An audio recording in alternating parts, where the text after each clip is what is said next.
ముఖ్యంగా జ్యోతిరావు పూలే గారు మహారాష్ట్రలో గురించి ఆనాడు ఉన్నటువంటి అంటరానితనం కావచ్చు, మహిళలకు సమానత్వం కావచ్చు, అలాగే బడుగు బలహీన వర్గాల వారికి అందరికీ కూడా సమానత్వాన్ని తీసుకురావాలనే ఆయన చేసినటువంటి పాత్ర మరువలేనటువంటి పాత్ర.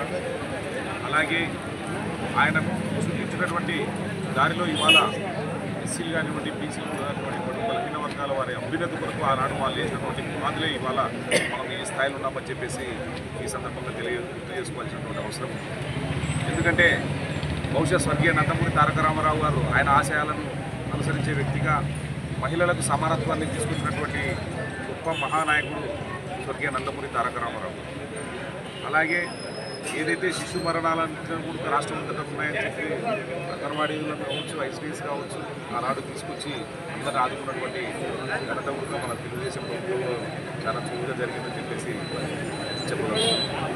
అలాగే ఏదైతే ఈనాడు పేద బడుగు బలహీన వర్గాలందరూ కూడా ఇవాళ కేంద్ర ప్రభుత్వం కానివ్వండి, రాష్ట్ర ప్రభుత్వం కానివ్వండి, ఇవాళ ఉన్నటువంటి త్రిభుజన్ సర్కార్ మన రాష్ట్రంలో ఉంది.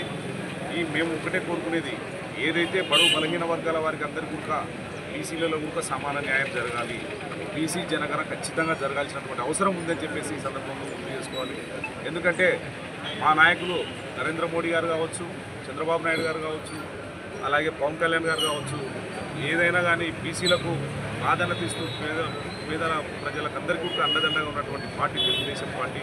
కాబట్టి ఖచ్చితంగా ఇవాళ జ్యోతిరావు పూలే సందర్భంగా బీసీ జనగణన జరగాల, బీసీలకు అందరికీ కూడా న్యాయం జరగాల. అదే బడుగు బలహీన వర్గాలతో ఐక్యతగా ఉండి తెలుగుదేశం పార్టీని బలపరుచుకుంటూ మరొకసారి మనం అందరం కలిసికట్టుగా ఉన్నట్లయితే రాబోయే రోజుల్లో కూడా మనం తెలుగుదేశం పార్టీ జెండా ఎగరేయడానికి సులువుగా ఉంటుందని చెప్పేసి తెలియజేస్తున్నాం.